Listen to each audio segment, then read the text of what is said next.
Welcome to the Totally Awesome Fishing Show.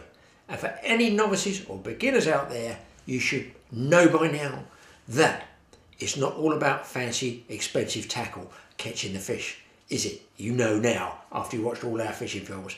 A lot of it is about little tips, little techniques, the small things, baiting up, the rigs, that helps you or puts you on the way to perhaps saving the blank. We've all been there, haven't we? Saving the blank and catching a few fish. So here you go. This is a little sea fishing one, a shore fishing one. There just might be one little tip there that gets you the fish. Well, I've just found Wayne. I've actually found him down on the river. Gone back to the car and he's given me a ring at the car if he's got fish on already. So let's get down there. I've got my gear down there to go back for some more stuff. And fingers crossed he's going to catch something here for us. Freezing cold wind. Yeah, he's got a fish on by the look of things. Let's get down there quick. There's Wayne set up here. Oh, and he went back to the car, Wayne, blimey. That was quick. I've gone into a snag here. Definite bite though, yeah? Well, it's a fish on. I'm certain there's a flounder on, but he's gone into a snag. You can see what the bottom is here. It's rocky. I'll give him a little bit of line, and hopefully he might swim out of himself. But you can see what the ground is on the river here. It's mud. Quite a few stones as well. It looks like chalk, maybe limestone. There's a bit of limestone in there, and you do get a few like snaggies. So you've got to be a bit careful. And you're on grip leads, are you? No, I'm not. I've gone for just a bomb. I've just got a 3 ounce at the moment because as you can see it's low. There's no real run here, and that's holding the bottom. But I want my bait nailed anyway. I don't really want to be moving it around. The water's quite coloured. It'll be even more coloured when the tide floods. But well, let's hope he comes out. Well, yeah, I don't want to really wrench it out in case I'll break the trace. It's only £20.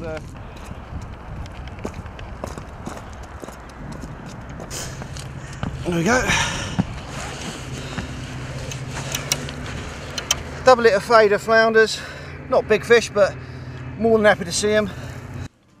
Well, you can see here that in the close-up, there's different coloured beads, and you can also notice in between that Wayne's got some sequins in a space of beads apart, and that does help attract them. These are nice eating fish. You could actually eat these fish. We have different size limits in different countries. Obviously check on the size limit, check on the regulations in your own country. But this was a nice brace, or 2 flounders, caught from the river. We're probably going to let these go. I seem to remember Wayne lets a lot of these fish go. And you can see in the background how far that river's down. Now you want to notice that. Way down, he's going to go and return these fish, and he's going right down. So those fish pretty well came towards low tide. Because Wayne was already fishing there when I turned up. But you can see that it's a low water condition there at the present time. Albeit the river is still flowing left to right, it's still going down. So when the river has dropped and the level's down from the sea, obviously it's just the river flow pushing down there. That does still mean there are flounders around because they can smell your bait. And you always want to keep an eye on your rod tops because it's going to be a little tack bait. Sometimes it's going to be crabs nibbling at it. You're going to have to judge which is a crab and which is a flounder. And it's all a part of a learning circle. You can see that river is very, very low there. And just a gentle throw out to the middle is all you need. Okay, we're doing a bit of flounder fishing today from the shore. People will know that flounders, where we are on the south coast, particularly Langstone Harbour, are in for a real tough time because there's just none around. Many years ago, there was a lot of flounders. In fact, you couldn't not catch them. There were so many. What's happened to them?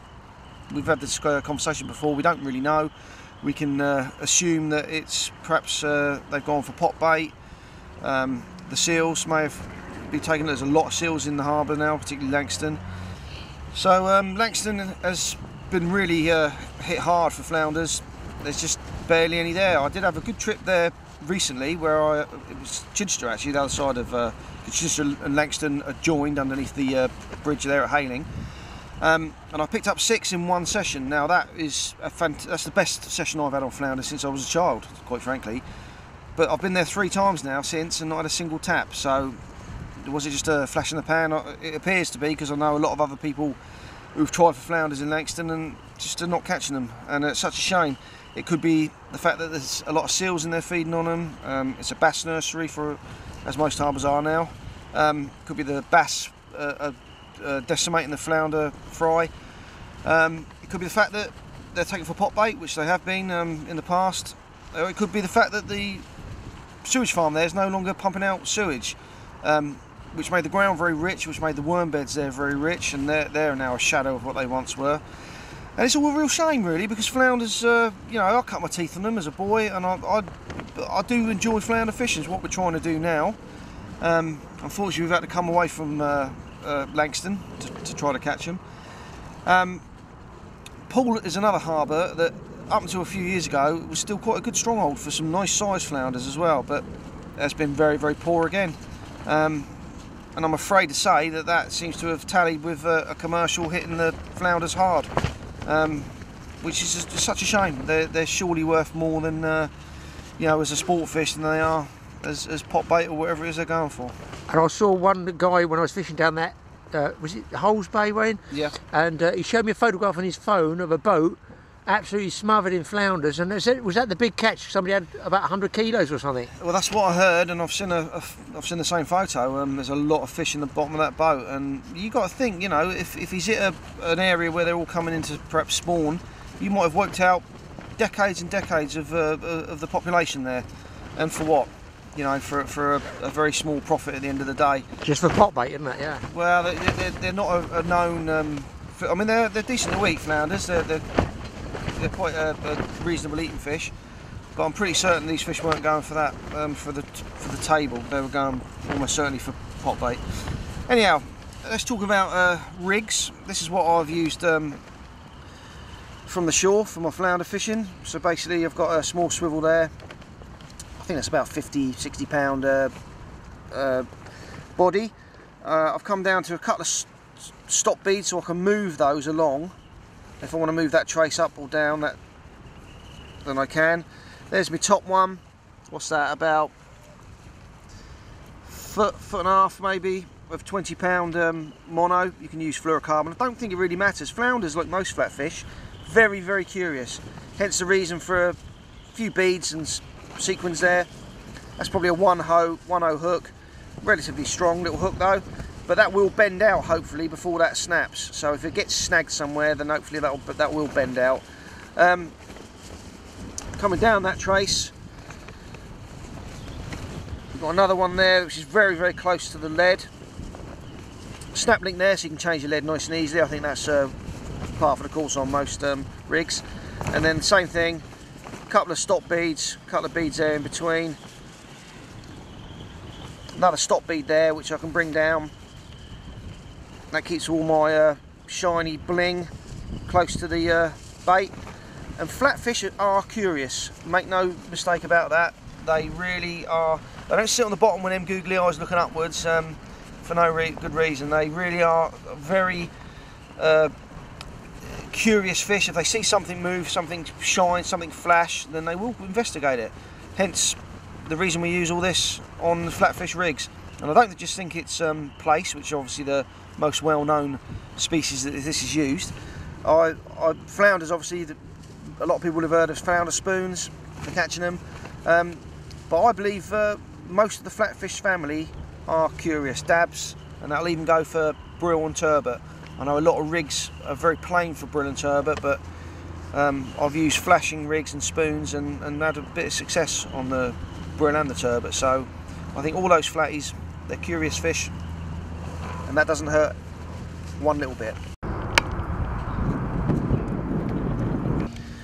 Yeah, as far as rod and reels go, like most things, depends where you're fishing. I mean, you don't need to go anything special for flounders. I mean, you can use a spinning rod really, depending on where you are. Most flounder fish is done in estuaries and the like, and provided you don't need too heavy a lead, you can use whatever you like. You know, at the moment I've got some beach casters here, well OTT for where we are, but I don't do a lot of shore fishing, so my rods have to sort of be jack of all trades, quite frankly.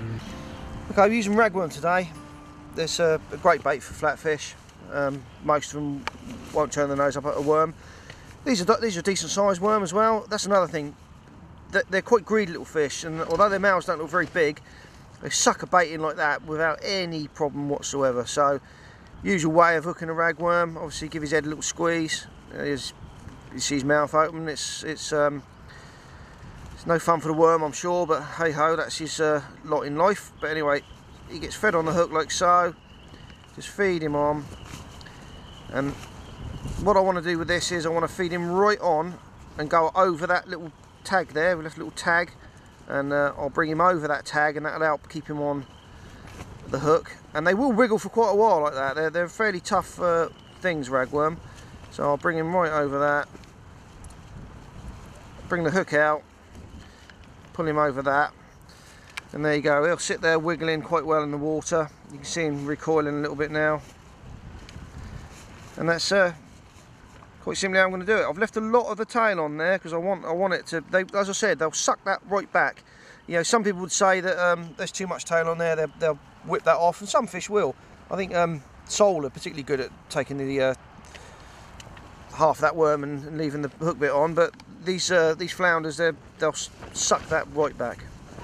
And not strike on the first quiver of the, you know, you got to let them get older, have you, Wayne? Well, that's everyone's preference is different. I don't mind if I see a couple of knocks. I'll basically wind in personally, because I don't want them throating it, because flats, as I say, they've got a habit of taking the hook down deep. If you can get a nice little disgorger, some of them going through the gills and release them. You don't want to leave these hooks in the fish if you can possibly help it, and you also don't want to damage them by trying to rip that hook out. So if you've got a nice disgorger, obviously people know how that's worked. If that's in the fish like so, a disgorger sort of will go down, and you can just push that hook out and it will come out. And consequently, if you can go in through the gills, sometimes you can get a better hold of that just to pop the hook out and lift it out of the fish. But yeah, you can use slightly bigger hooks than that. I think that's about a 1. Do you know, I don't even know what that is. I'd say it's about, looking at it, a 1.0 maybe. But you can go up to 2.0s. I mean, I wouldn't personally go quite that big. That seems about an ideal size to me.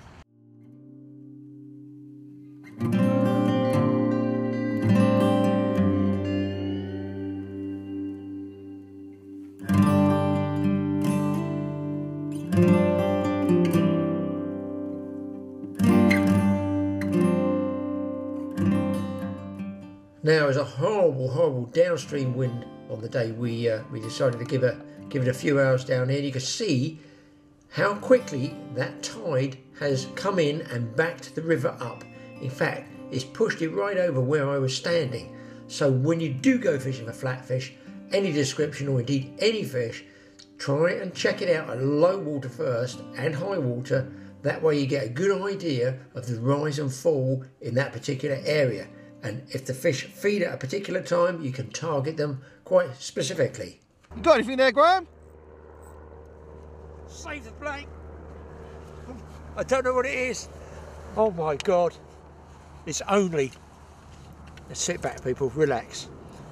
Graham's only gone and caught a bass. That is the smallest bass I've ever caught in my entire life. He's throated it, but a different way, because the hook's gone through his throat. He's been attacking the worm, and I must have just wound it at the wrong time. I've never ever seen a bass, 1, 2, and maybe 3 inches long. Look at the size of that little chappy there. I'll put him back. Well, obviously we'll put him back. It's a no take on bass. He's got to go back. It's a no take anyway. That one wouldn't even make a sandwich, would it? Look at that. Pretty little fish. My God, Wayne, I've saved the blank. Well done, Graham. Can't wait to get that bait out again. That wouldn't have even made a fish stick.